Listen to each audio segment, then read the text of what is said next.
Aries.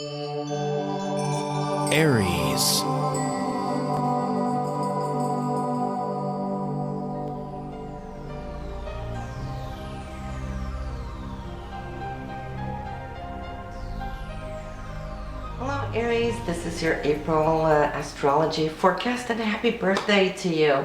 This is a month where all the planets here, not all of them, but a bunch of them are going to crowd up in your first house. This is going to give you extra drive, extra joy, a lot of energy, decisions to be made, and really a feeling of a new year for you. Not just because the sun the solar return is there, but you have Mercury, you got the new moon, you got Uranus there, and Venus is going to be joining this crowd as well, giving even more oomph and flair to this first house. Now the first house is you, it's your personality, the sun is radiating here, and when Venus joins us after that first week, Venus is all about love and romance, right? And that Venusian energy is really such a glow. And so you're going to come see how you're absolutely going to love that. Right now, here as we get into that first week, Venus is in the sign of Pisces. Pisces is very creative, it's sensitive, it's romantic, and when we have Venus here, well, you're enjoying March as far as I could tell, and it's also connecting to your subconsciousness, your hopes and dreams, in that sense of what it is you're now dreaming up a storm about, because this is going to be what you're putting on the horizon and what you're going to be reaching for as we get into April. Now, Mercury in Aries, your sign, that is you really talking up all the things that you want to do. You are competitive, Aries, right? So when you have the planets here, you're just feeling that much more of a boost to get up and running and ahead. And of course, the Arian energy is very much so the entrepreneur. So some of you might be thinking that you'd like to get on with new projects and so forth.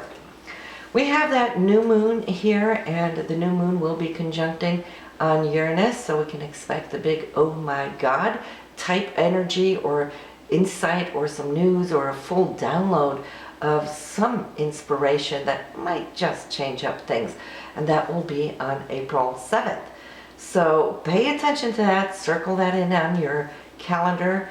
It is the day where we write out that abundance check to ourselves, and also, of course, where we place our intentions. And the intentions for April should be, the way I feel now with all this energy, I'd like to keep that running for the rest of the year.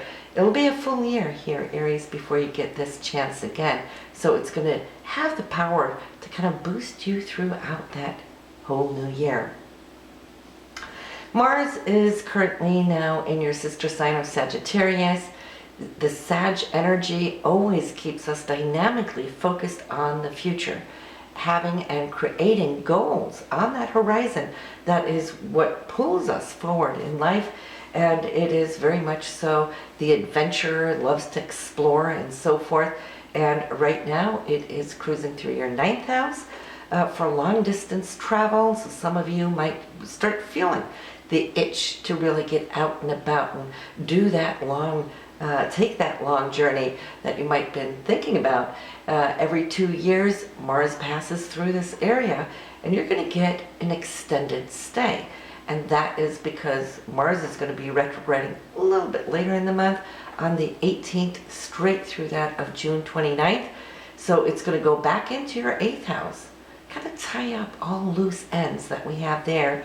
And then when it moves forward again on June 29th, through July, it's going to pick up speed, a little slow to start with, but then it's going to come back into your 9th house and stay there for X amount of weeks. So even if you don't get traveling here early spring, you have a good chance to do so later on this summer. Jupiter is still in your 6th house, Aries, and the 6th house is all about organizing your life, structuring it, really getting your ducks in a row. It's also the services that you give. And so Jupiter right now is going to be very generous towards you as long as it's here until late summer when it moves into your relationship area. And Saturn is also in that 9th house with Sagittarius retrograde, will be retrograde here until much later here, late summer coming in, I believe August. And so what that's doing for you is giving you a long extended period under this whole retrograde to catch up, maybe with a few things that you'd like to study. So some of you might be going back to class or thinking of going back to school, get that extra education. Some of you that are looking for anything of legal matters, Saturn is here to help protect and push through. It might be a little slow processing because of the retrograde, but it is all for the good in the long run. So if you have any green cards or visas, that too sorts in under here. So let's start at the top of the month here, Aries. We have the Sun and Saturn. They're trine, and when I look throughout the whole month here of April, we have a lot of the harmonious aspects called trine, which is 120 degrees apart. So the Sun is the essence of you coming in with Saturn. Saturn here on the 5th will bring to you some information or insight or an accomplishment that you've worked for that will fall into place. On the 7th, we have that new moon in your first house there in Aries. On the 9th, we have the Sun, which is you, and then Uranus. They're going to conjunct, meaning share the same degree in the sky. And as we know, Uranus always brings a surprise, the unexpected, the OMGs. And for you, this is taking place in the first house for you personally.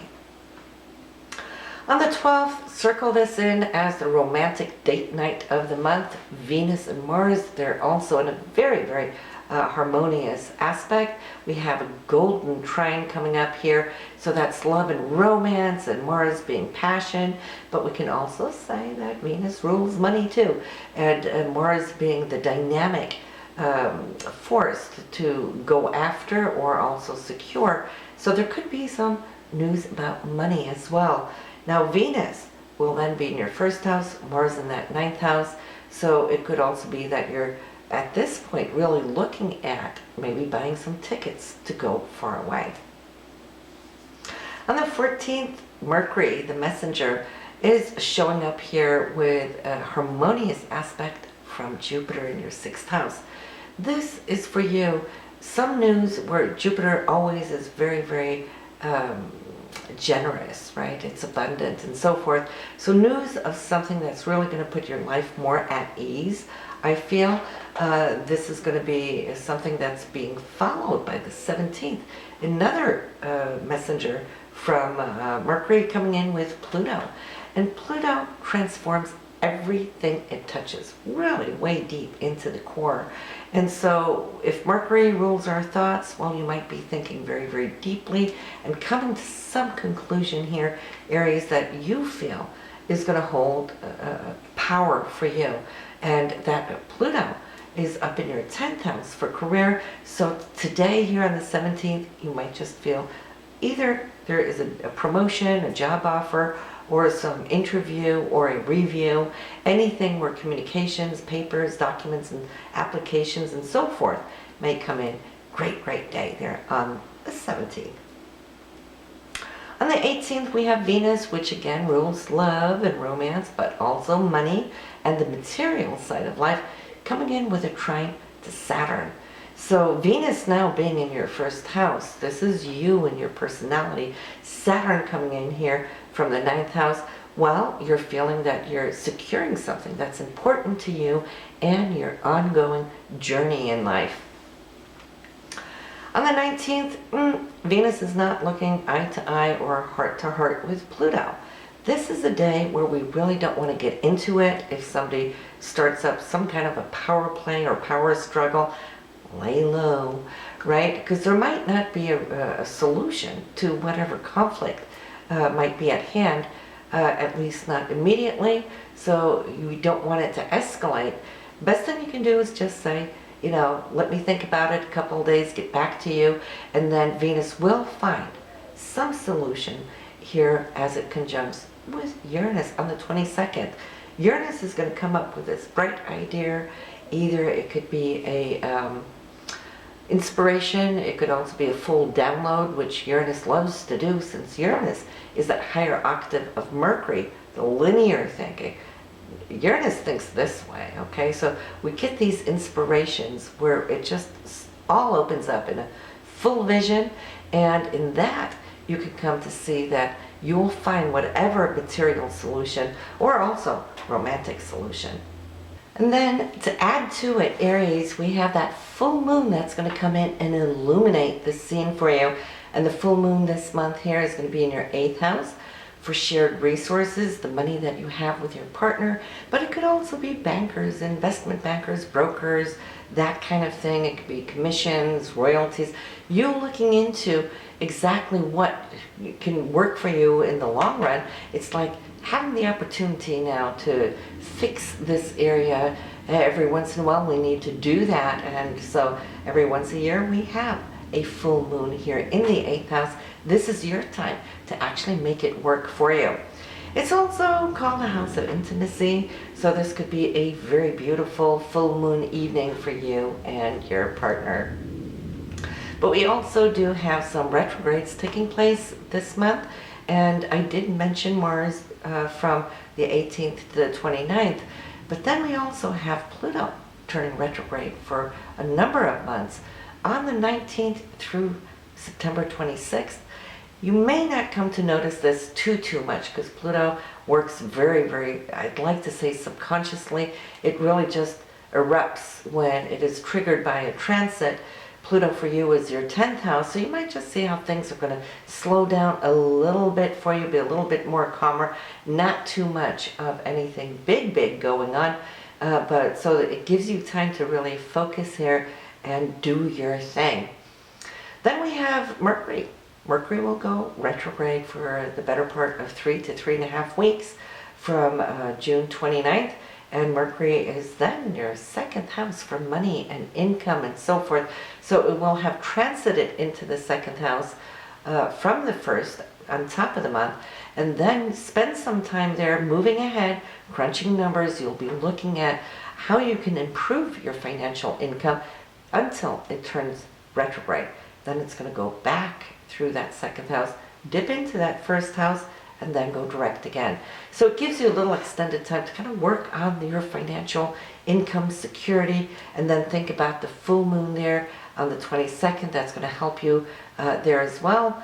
For example, changing some money around on the money market, whatnot, but also to look at how you're spending your money. That's more the 2nd house in your chart.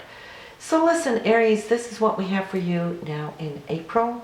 May is going to be quite exciting as well. Do listen to your horoscopes just to see what the cards has to say here for this month, which will give you just a fuller picture of what you can come to expect. I'll see you next month in May. Have a good one now.